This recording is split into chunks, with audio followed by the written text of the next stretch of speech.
Students, chapter 2 को continue करते हुए आज हम इसमें पढ़ते हैं importance of pH in everyday life. Last class में हमने पढ़ा था पीएच क्या होता है या पीएच स्केल क्या थी। पीएच क्या था? Power of hydrogen ion in a solution या concentration of hydrogen ion in solution. इसको हमने मेजर किया था पीएच स्केल की हेल्प से। पीएच स्केल में हमने देखा था कि अगर हमारे पास में किसी भी सॉल्यूशन का पीएच वैल्यू 0 to 7 के बीच की रेंज की आती है तो वो सॉल्यूशंस होते हैं एसिडिक। अगर वैल्यू 7 है तो सॉल्यूशन होगा न्यूट्रल, और अगर वैल्यू 7 to 14 रेंज के बीच में है तो वो सॉल्यूशंस थे हमारे बेसिक। आज हम उस पीएच का इंपॉर्टेंस देखते हैं एवरीडे लाइफ में। फर्स्ट पॉइंट हम देखते हैं, are plants and animals pH sensitive? क्या प्लांट्स और एनिमल्स पीएच सेंसिटिव होते हैं? हमारी बॉडी या दूसरे एनिमल्स की बॉडी या प्लांट की बॉडी एक पीएच की नैरो रेंज पर वर्क करती है, और ये नैरो रेंज क्या है? 7.0 to 7.8। ये वो रेंज होती है पीएच की जिसमें किसी भी ऑर्गेनिज्म की बॉडी जो है वो क्या होगी? एक प्रॉपर फंक्शन करेगी, नॉर्मल उसका फंक्शन होगा। पर अगर पीएच वैल्यू इससे कम हो जाती है या इससे बहुत ज्यादा हो जाती है तो बॉडी की जो फंक्शनिंग होती है इस पर इफेक्ट पड़ता है। ऑर्गेनिज्म जो है वो प्रॉपर तरीके से सरवाइव नहीं कर पाते हैं अगर पीएच वैल्यू डिक्रीज हो जाएगी या पीएच वैल्यू बहुत इंक्रीज हो जाएगी। तो ये जितने भी एनिमल्स हैं सब कैसे हैं? पीएच सेंसिटिव है। अब हम बात करते हैं एसिड रेन की। एसिड रेन में क्या होता है कि बहुत सारे ऑक्साइड्स जो होते हैं जो हमारे एटमॉस्फेयर में प्रेजेंट रहते हैं वो वाटर के साथ में रिएक्ट करके फॉर्मेशन करते हैं एसिड का। ये एसिड क्या होगा? वाटर के साथ में आता है अर्थ पर, वाटर बॉडीज में, और ये जो एसिड रहता है वो क्या कर देता है? पीएच वैल्यू को लोअर कर देता है। एसिड रेन की वजह से वाटर बॉडीज का पीएच जो होगा वो 5.6 से लोअर हो जाएगा, जिसकी वजह से एक्वेटिक लाइफ जो है या एक्वेटिक प्लांट्स और एनिमल्स जो होते हैं वो सरवाइव नहीं कर पाते हैं, उनकी लाइफ पर इफेक्ट पड़ता है।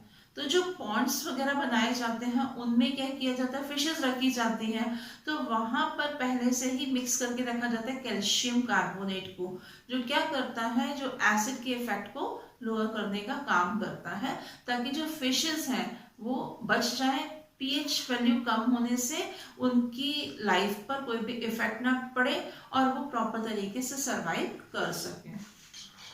नेक्स्ट हम देखते हैं pH in our digestive system. हमारे डाइजेस्टिव सिस्टम में जो स्टमक है, स्टमक में गैस्ट्रिक ग्लैंड होती है, और ये गैस्ट्रिक ग्लैंड सिक्रीशन करती है किसका? हाइड्रोक्लोरिक एसिड का। ये हाइड्रोक्लोरिक एसिड फूड के डाइजेशन में हेल्प करता है। फूड जब हमारे स्टमक में आता है तब ये कुछ जो एंजाइम्स रहते हैं उन एंजाइम्स को एक्टिवेट करने का काम करता है, और साथ में जो हार्मफुल बैक्टीरिया या हार्मफुल माइक्रो ऑर्गेनिज्म जो आते हैं उनको किल करने का काम भी करता है। कौन? Hydrochloric acid. जब ये हाइड्रोक्लोरिक एसिड ज्यादा सिक्रीट होने लगता है हमारे स्टमक में तो इनडाइजेशन होता है, और साथ ही स्टमक के अंदर पेन और इरिटेशन होता है। तो इसे कम करने के लिए, या हम बोल सकते हैं कि हाइड्रोक्लोरिक एसिड के इफेक्ट को कम करने के लिए हम लोग यूज करते हैं एंटासिड्स। एंटासिड्स वो होते हैं जो एसिड्स के एंटी होते हैं, मीन्स जो एसिड के इफेक्ट को खत्म करते हैं, या हम बोल सकते हैं ये होते हैं माइल्ड बेसिस जो हमारे स्टमक पर या हमारी बॉडी को कोई भी नुकसान नहीं पहुंचाते हैं। इसलिए जब हमारे स्टमक में पेन होने लगता है एसिड की वजह से या इरिटेशन होने लगता है तब हम वहां पर यूज करते हैं मैग्नीशियम हाइड्रोक्साइड को, जिसे मिल्क ऑफ मैग्नीशिया भी कहा जाता है, और ये एंटासिड्स की तरह काम करता है। ऐसे ही हम यूज करते हैं सोडियम हाइड्रोजन कार्बोनेट को, जो क्या होता है? हमारा बेकिंग सोडा होता है। ये दोनों ही क्या करते हैं? एसिड के इफेक्ट को खत्म करते हैं और हमारी बॉडी को रिलीफ मिलता है किससे? मिल्क ऑफ मैग्नीशिया और सोडियम हाइड्रोजन कार्बोनेट या बेकिंग सोडा से। थर्ड है pH change as the cause of tooth decay. हमारे जो टीथ होते हैं वो कवर्ड रहते हैं, यानी कि टीथ की जो कवरिंग होती है वो होती है इनेमल से। जो टूथ इनेमल होता है वो बना हुआ रहता है कैल्शियम फॉस्फेट का। ये हमारी बॉडी का हार्डेस्ट मटेरियल होता है, यानी कि इनेमल जो है वो बॉडी का सबसे ज्यादा हार्ड मटेरियल होता है। इसे अगर अपन वाटर में रखते हैं या वाटर में डालते हैं तो ये खराब नहीं होता है या डिसॉल्व नहीं होता है, हम बोल सकते हैं कोरोड नहीं होता है। जब हम कुछ खाते हैं तो खाने के बाद में कुछ फूड पार्टिकल्स हमारे टीथ में लगे हुए रह जाते हैं, या कुछ शुगरी सब्सटेंस जो होते हैं वो हमारे टीथ में लगे हुए रह जाते हैं। तो हमारे माउथ में जो बैक्टीरिया प्रेजेंट रहते हैं वो बैक्टीरिया उन शुगरी सब्सटेंसेस को कन्वर्ट कर देते हैं एसिड के अंदर, और वहां पर फॉर्मेशन होता है लैक्टिक एसिड का। जब ये लैक्टिक एसिड का फॉर्मेशन होता है तो हमारे माउथ की जो पीएच वैल्यू है वो 5.5 से कम हो जाती है, और ये जो है एसिड जो हमारे माउथ के अंदर बन रहा है या हमारे माउथ की पीएच वैल्यू जो कम हुई है, इसकी वजह से हमारे जो टूथ होते हैं वो डिके होना शुरू हो जाते हैं, धीरे धीरे खराब होना शुरू हो जाते हैं। तो इससे बचने के लिए इसीलिए कहा जाता है कि हर मील के बाद में, आप ब्रेकफास्ट करते हैं, आप लंच करते हैं, आप डिनर करते हैं, हर मील के बाद में हमको क्या करना चाहिए कि हमारे टीथ जो रहते हैं उन्हें हमें टूथपेस्ट से क्लीन करना चाहिए अच्छे तरीके से। और ये जो टूथपेस्ट होता है ये कैसा होता है, बेसिक नेचर का होता है, तभी जो एसिड रहता है हमारे माउथ में ये उसके इफेक्ट को क्या करता है, न्यूट्रलाइज कर देता है और हमारे टीथ को प्रोटेक्ट करने का काम करते हैं। नेक्स्ट हम देखते हैं self defence by animals and plants through chemical warfare. अगर हम बात करते हैं हनी बी स्टिंग की, जो शहद की मक्खी होती है वो हमको कहीं पर काट लेती है तो उसके स्टिंग से एसिड जो रहता है वो हमारी बॉडी में चला जाता है। आपको मालूम है कि जब हनी बी आपको कहीं पर काटती है तो बहुत देर तक आपके हाथ में जो रहती है या जिस जगह पर काटा है वहां पर क्या होगा, वो जलन होती रहती है। इसका रीजन क्या है कि उनकी स्टिंग से हमारी बॉडी में कुछ एसिड चला जाता है और वो एसिड जो रहता है वो कॉज करता है पेन को और इरिटेशन को।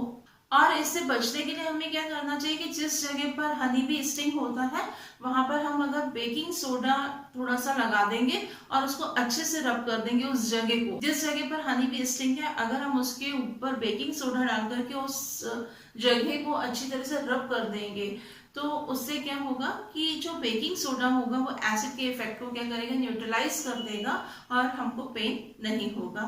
सेम ऐसे हम देखेंगे नीटल लीफ। नीटल प्लांट की जो लीव्स होती हैं उनकी लीव्स पर भी स्टिंगिंग हेयर्स होते हैं। जब ये लीव्स हमारी बॉडी से कहीं टच हो जाती है या रब हो जाती है बॉडी से तो इसके स्टिंगिंग हेयर से जो एसिड होता है वो एसिड हमारी बॉडी के अंदर चला जाता है और इन लीव्स में जो एसिड होता है वो होता है मीथेनोइक एसिड। तो ये मीथेनोइक एसिड भी जब हमारी बॉडी के अंदर जाता है तो क्या होता है, वहां पर पेन कॉज करता है, इरिटेशन कॉज करता है। तो इनसे बचने के लिए हम क्या करते हैं, बेकिंग सोडा का यूज करते हैं। बेकिंग सोडा होता है हमारा सोडियम हाइड्रोजन कार्बोनेट जो एक माइल्ड बेस की तरह काम करता है और ये एसिड्स के इफेक्ट को क्या करता है, न्यूट्रलाइज कर देता है। जिस जगह पर नीटल प्लांट्स रहते हैं, नीटल प्लांट जो एक तरह का वाइल्ड प्लांट होता है, वहीं पर ही कुछ प्लांट्स और भी लगे हुए रहते हैं, वो होते हैं डॉग प्लांट, DOC के डॉग प्लांट बोलते हैं उनको। तो ये जो नीटल लीफ होती है, नीटल लीफ अगर एक्सीडेंटली हमारी बॉडी से टच हो जाती है तो ये मीथेनोइक एसिड क्या करते हैं, हमारी बॉडी के अंदर इसके स्टिंगिंग हेयर से चला जाता है जिसकी वजह से पेन कॉज होता है और इरिटेशन कॉज होता है। तो नेचर ने ही इसका रेमेडी प्रोवाइड किया है कि जो डॉग प्लांट होता है उस डॉग प्लांट की लीव्स को लेकर के अगर हम उस जगह पर रब करेंगे जहां पर हमारी नीटल लीफ रब हुई थी तो वहां पर अगर हम उसको रब करते हैं तो क्या होता है, जो नीटल लीफ का मीथेनोइक एसिड जो हमारी बॉडी के अंदर गया है, जो पेन कॉज कर रहा है, इरिटेशन कॉज कर रहा है, तो वो डॉग प्लांट की लीफ जो होती है वो क्या करते हैं, इस एसिड के इफेक्ट को खत्म कर देती है। तो इस तरह से हम बोल सकते हैं कि नेचर में क्या हो रहा है, नेचर में ही दोनों प्लांट है, एक प्लांट से एसिड सिक्रीट हो रहा है और एक प्लांट जो है वो क्या कर रहा है, माइल्ड बेस सिक्रीट कर रहा है जो एसिड्स के इफेक्ट को खत्म करने का काम करता है या उसके इफेक्ट को न्यूट्रलाइज कर देता है। नेक्स्ट हम देखते हैं कि जो सॉइल का पीएच होता है वो प्लांट की ग्रोथ पर कैसे इफेक्ट डालता है। प्लांट की ग्रोथ बहुत अच्छी होती है जब सॉइल का पीएच कितना होता है, क्लोज टू 7 के आसपास अगर पीएच होगा तो वहां पर प्लांट अच्छे तरीके से ग्रो करते हैं। पर अगर सॉइल एसिडिक होती है, एसिडिक होगी तो पीएच जो होगा वो क्या होगा, वो कम हो जाएगा और वो 4-5 के आसपास में हो जाता है। ऐसी सॉइल जो होती है वो एसिडिक सॉइल होती है, जिसमें प्लांट की ग्रोथ जो है वो नहीं हो पाती है या प्लांट प्रॉपर तरीके से सर्वाइव वहां पर नहीं कर पाते हैं। तो ऐसे में क्या किया जाता है, एसिडिक सॉइल में डाला जाता है क्विक लाइम को। क्विक लाइम हमारा होता है कैल्शियम ऑक्साइड, या हम यूज करते हैं स्लेट लाइम को जो होता है हमारा कैल्शियम हाइड्रोक्साइड, या हम जो चौक होती है, चौक किसकी बनती है, कैल्शियम कार्बोनेट की बनी हुई होती है, तो हम इनको यूज करते हैं। इसको हम डाल देते हैं किसमें, सॉइल के अंदर। तो ये क्या करते हैं, सॉइल के एसिडिक इफेक्ट को खत्म कर देते हैं। बेसिक सॉइल या टू एल्केलाइन सॉइल, ये कौन सी सॉइल होती है, जब पीएच वैल्यू जो होती है वो 8 से ज्यादा हो जाती है, तब ऐसी सॉइल जो होगी वो हमारे पास में बहुत ज्यादा बेसिक सॉइल होती है या एल्केलाइन सॉइल होती है। और अगर हमारी सॉइल बहुत ज्यादा बेसिक होती है या टू एल्केलाइन होती है, मीन्स वहां पर पीएच वैल्यू जो है वो क्या होगी, 8 से ज्यादा होगी, 8.3 से ज्यादा वैल्यू होती है पीएच वैल्यू, तब ऐसी सॉइल जो होगी वो अपने पास में टू एल्केलाइन सॉइल होगी। ऐसी सॉइल में भी प्लांट जो है वो प्रॉपर तरीके से ग्रो नहीं कर पाते हैं, तब क्या किया जाता है, ऐसी सॉइल में डिकेइंग ऑर्गेनिक मैटर का यूज किया जाता है। जो मैन्युअर रहते हैं, मैन्युअर का यूज किया जाता है कहाँ पर, बहुत ज्यादा एल्केलाइन सॉइल में। अब अगर आपको पता लगाना है कि आपका जो गार्डन है या आपका जो फार्म है जहां पर आप प्लांट ग्रो कर रहे हैं उसकी पीएच वैल्यू कितनी है, वो सॉइल जो है वो एसिडिक है या वो सॉइल जो है वो बेसिक है, तो इसका टेस्ट लगाने के लिए हम क्या करते हैं, टेस्ट ट्यूब में हम 2 ग्राम जितनी सॉइल ले लेते हैं, जिस सॉइल का हमको टेस्ट करना है उसमें हम 5 ml डिस्टिल्ड वाटर को मिक्स करते हैं और उस सॉइल को उसके अंदर बहुत अच्छे से मिक्स कर देते हैं। पानी के अंदर वो सॉइल को बहुत अच्छे से मिक्स करेंगे, टेस्ट ट्यूब को शेक कर देते हैं ताकि सॉइल जो है वो वाटर के अंदर मिक्स हो जाए। 2 और 3 मिनट के बाद में हम क्या करते हैं, उसको फिल्टर कर देते हैं, उस सॉइल को फिल्टर कर लेंगे। तो जो फिल्ट्रेट मिलेगा उसमें आप पीएच पेपर या यूनिवर्सल इंडिकेटर डाल करके पता लगा सकते हैं कि जो आपकी सॉइल है उसकी पीएच वैल्यू जो है वो कितनी है। तो इस तरह से आप अपने गार्डन की सॉइल का या अपने फार्म हाउस की जो सॉइल रहती है उसकी पीएच वैल्यू पता लगा सकते हैं। अब हम देखते हैं कुछ नेचुरली अकरिंग एसिड्स कि कौन कौन से एसिड्स हमारे कौन कौन से नेचुरल सोर्सेज में प्रेजेंट होते हैं। ये हमारे नेचुरल सोर्सेज हैं और इनमें जो एसिड्स होते हैं वो ये हैं, सेम ऐसे ही नेचुरल सोर्सेज हैं और इसमें जो एसिड्स होते हैं वो ये हैं। तो देखते हैं कि कौन से सोर्स में कौन सा एसिड है। विनेगर जो होता है इसमें होता है एसिटिक एसिड। विनेगर जो सिरका होता है जिसे हम प्रिजर्वेटिव की तरह यूज करते हैं उसमें 5 to 8% तक एसिटिक एसिड रहता है, बाकी का पार्ट जो होता है उसमें क्या होता है, वाटर होता है। ऑरेंज के अंदर होता है सिट्रिक एसिड। टैमराइट इमली जो रहती है उसके अंदर होता है टार्ट्रिक एसिड। टमाटो में होता है ऑक्सैलिक एसिड।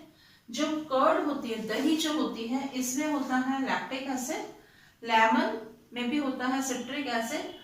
आंट स्टिंग में होता है मिथेनोइक एसिड। तभी हमने देखा है कि कहीं पर भी अगर आंट आपको चींटियां अगर काट लेती हैं तो उस जगह पर स्किन पर क्या होने लगता है, पेन होने लगता है, इरिटेशन होने लगता है। क्यों होता है, क्योंकि वहां पर क्या होता है, मिथेनोइक एसिड होता है और आंट जो होते हैं अपने स्टिंग से उस मिथेनोइक एसिड को हमारी स्किन में छोड़ देती है, जिसकी वजह से पेन और इरिटेशन होता है।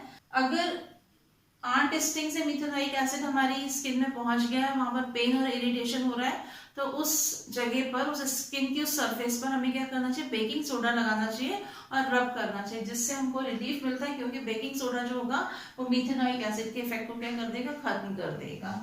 नीटल स्टिंग, नीटल अभी आपको बताया कि एक प्लांट है, ये प्लांट वाइल्ड प्लांट है, इसकी जो लीव्स रहती हैं उसमें भी स्टिंगी हेयर होते हैं। जब एक्सीडेंटली ये हमारी बॉडी से टच हो जाते हैं, रब हो जाते हैं, तो इनके स्टिंगी हेयर से मिथेनोइक एसिड जो रहता है वो हमारी स्किन में चला जाता है, जो पेन और इरिटेशन को कॉज करता है। और इसको न्यूट्रलाइज करने के लिए भी हम क्या करते हैं, या तो बेकिंग सोडा का यूज करते हैं, या अभी हमने देखा कि नेचर में एक प्लांट और होता है जिसको हम डॉग प्लांट बोलते हैं। अगर हम डॉग प्लांट की लीफ को स्किन की सरफेस पर रब करेंगे, कहाँ पर, जिस जगह पर नीडल स्टिंग से मिथेनोइक एसिड हमारे स्किन में चला गया है, वहां पर अगर हम डॉग प्लांट की लीफ को स्किन पर रब करेंगे तो डॉग प्लांट की लीफ जो होती है वो भी क्या करते हैं, मिथेनोइक एसिड के इफेक्ट को न्यूट्रलाइज कर देती है। तो ये इस तरह से कुछ एसिड्स हैं, नेचुरल एसिड्स हैं, जो डिफरेंट डिफरेंट सोर्सेस के अंदर ये प्रेजेंट रहते हैं। तो इस तरह से ये टॉपिक हमारा यहीं पर कंप्लीट होता है। नेक्स्ट क्लास में हम नेक्स्ट टॉपिक स्टार्ट करेंगे। Thank you.